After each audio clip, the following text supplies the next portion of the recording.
नमस्कार, मैं हूं पवन त्यागी। पश्चिम बंगाल हिंसा को लेकर केंद्रीय सरकार काफी सख्त है और केंद्रीय गृह मंत्रालय के द्वारा 4 सदस्यीय एक टीम बनाई गई थी जिसमें एक महिला वकील सुप्रीम कोर्ट की थी और उसके तत्वाधान में कुछ उसमें अध्यापक और शिक्षाविद शामिल किए गए थे। 4 सदस्यीय टीम दौरा करने के बाद पश्चिम बंगाल में और उसने एक रिपोर्ट तैयार की है जिसको शीर्षक दिया है 2021 में बंगाल में खेला, और यह रिपोर्ट बाकायदा गृह मंत्रालय को सौंप दी गई है। गृह राज्य मंत्री जी कृष्ण रेड्डी को यह रिपोर्ट सौंपी है। सुप्रीम कोर्ट की जानी मानी वकील हैं मोनिका अरोड़ा। ये मोनिका अरोड़ा ने पूरी रिपोर्ट तैयार की है और इस रिपोर्ट में ग्राउंड पर जाकर लोगों से मिलकर यह तथ्य जानने की कोशिश की है कि इस हिंसा के पीछे कौन लोग हैं। आपको बताएं, जब यह बात उठी थी कि पश्चिम बंगाल में चुनाव के बाद हिंसा हो रही है जिसमें टीएमसी के गुंडे, टीएमसी के कार्यकर्ता भाजपा के कार्यकर्ताओं को चुन चुन कर मार रहे हैं, 16 लोगों की उसमें हत्या हुई। मुख्यमंत्री ममता बनर्जी ने सिरे से नकार दिया था और यह कहा कि यह हिंसा तो उस क्षेत्र में हो रही है जहां बीजेपी के लोग जीते हैं, उसमें टीएमसी के लोग ज्यादा मरे हैं। क्या हकीकत है, इसको जानने के लिए केंद्रीय गृह मंत्रालय ने ये 4 सदस्यीय टीम बनाई थी और ये टीम मौके पर गई। महिलाओं के रेप की खबरें थी, महिलाओं से जाकर मिली। आपको बताऊं कि पश्चिम बंगाल में ऐसी बहुत सारी भारतीय जनता पार्टी की महिला कार्यकर्ता हैं जो मेरे पास बाकायदा वो वीडियो भी बोलकर अपने बयान का वो वीडियो मेरे पास भेज रही हैं कि भाई आप दिल्ली में रहते हो, सरकार तक हमारी बात पहुंचाओ कि यहां स्थिति यह है कि टीएमसी के लोग ये रोहिंग्या और बांग्लादेशी घुसपैठियों के साथ मिलकर बाकायदा भारतीय जनता पार्टी की महिला कार्यकर्ताओं के साथ घिनौना, और हालत यह है कि वहां रात को 8 बजे उनको उठा के ले जाते हैं, सुबह घर में छोड़ते हैं और यदि कोई थाने में कंप्लेंट करने गई तो पुलिस कोई कंप्लेंट नहीं दर्ज करती है। यदि किसी वकील या ऊपर किसी बड़े अफसर तक पहुंच करी, सोशल मीडिया या मीडिया के जरिए हल्ला किया तो दबाव में आकर पुलिस कंप्लेंट अगर कर तो लेती है तो उस अपराधी को ही बता देती है कि फला एड्रेस पे रहने वाली महिला तेरे खिलाफ रिपोर्ट करा रही है। उसके बाद 24 घंटे के अंदर उस महिला को, अभी तक कहते हैं जिसको रेप किया जा रहा था रोज रोज, उसकी हत्या कर दी जाती है, साथ ही उसके घर वालों को भी मार दिया जाता है। यह हालत पश्चिम बंगाल के अंदर, हमारे देश में, देश की आजादी के बाद ऐसा हमने सुना था कि जब देश आजाद हुआ सन 1947 में कानून नाम की कोई चीज नहीं थी, देश में लाखों महिलाओं के साथ बलात्कार हुआ। लेकिन आज देश की आजादी के 70 साल बाद भी यह हो रहा है। इसकी रिपोर्ट पूरी प्रस्तुत की गई है और यह रिपोर्ट में सारा डाटा, ये मोनिका अरोड़ा का जो सुप्रीम कोर्ट की वकील हैं, इन्होंने प्रस्तुत की है। उसमें सारे फैक्ट लिखे हैं कि किस तरह से महिलाओं के बलात्कार हो रहे हैं, उनको डराया धमकाया जा रहा है, पुलिस रिपोर्ट नहीं कर रही है और सरकारी तंत्र पूरी तरह फेल है। सरकार पूरी तरह गुंडों के, रोहिंग्याओं के साथ खड़ी है, घुसपैठियों के साथ खड़ी है और उनके हौसले इतने बढ़ रहे हैं कि वो जिसको चाहे पकड़कर मार देते हैं, जिसको चाहे पकड़कर घर जला देते हैं, महिलाओं को उठाकर ले जाते हैं, कोई उनकी रक्षा को आगे नहीं आता। इसी बात को लेकर आपको बताएं, 2000 से अधिक महिला वकीलों ने, पश्चिम बंगाल की जो महिला वकील हैं, उन्होंने सुप्रीम कोर्ट के चीफ जस्टिस को यह पत्र लिखा था और कहा था कि यहां इस रिपोर्ट को तैयार करते समय हमारी अंतरात्मा, हमारी रूह कांप रही है, क्योंकि जिन महिलाओं से हमने बात की है वो महिलाओं के साथ बलात्कार होना कितनी एक भयंकर घटना है और वो घटना रिपीट की जाए, बार बार की जाए और उसमें सरकार कोई कुछ करे नहीं। यूं तो पश्चिम बंगाल की मुख्यमंत्री एक महिला है, ममता बनर्जी, लेकिन वो इस सारी घटना पर मौन है और पर्दा घेरने में लगी हुई है ये कहकर के कि ऐसा तो कुछ है ही नहीं।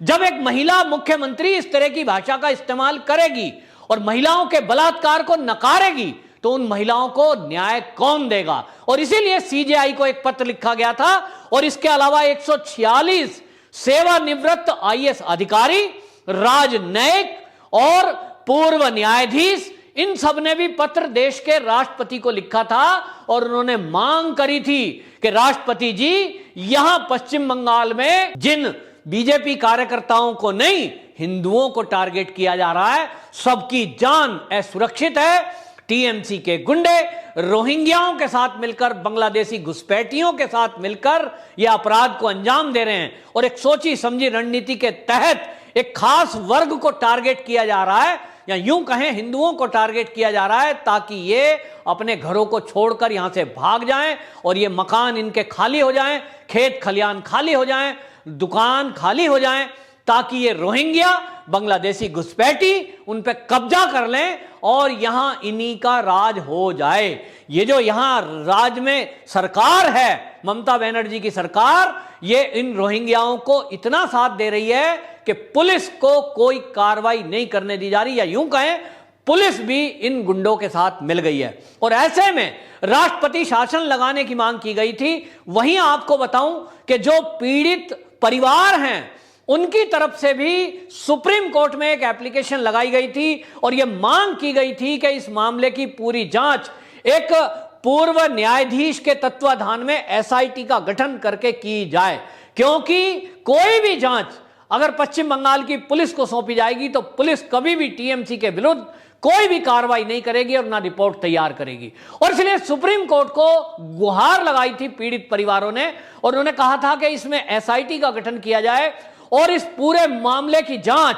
हिंसा की जांच, बलात्कारों की जांच, ये टीएमसी की इन्वॉल्वमेंट की जांच, मुख्यमंत्री की कितनी इन्वॉल्वमेंट है, इसकी जांच सीबीआई से कराई जाए। इसके बाद सुप्रीम कोर्ट ने राज्य सरकार को, यानी ममता बनर्जी सरकार को, एक नोटिस दिया था और इस नोटिस के बाद, इस सारी कार्रवाई के बाद, महिलाओं के पत्र लिखने के बाद, अब जब राजनयिकों ने सीधा राष्ट्रपति जी को आग्रह किया है और लेकिन अब जब केंद्रीय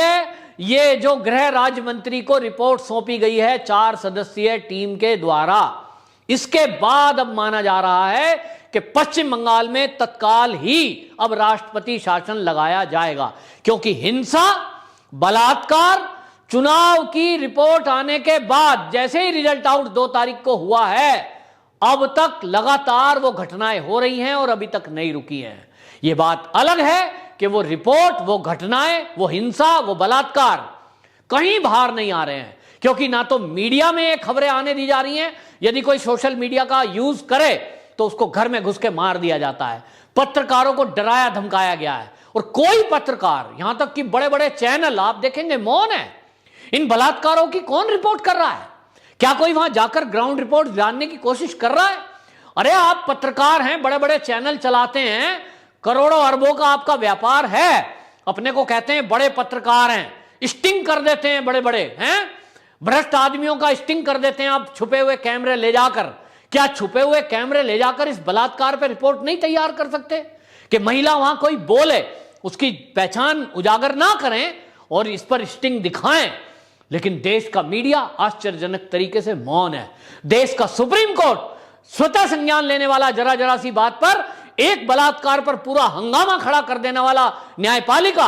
आज इस पश्चिम बंगाल के अंदर होती हुई हिंसा और बलात्कारों पर मौन है। यह बहुत आश्चर्यजनक तरीके से एक आश्चर्य हो रहा है। इसका मतलब मौन समर्थन है क्या?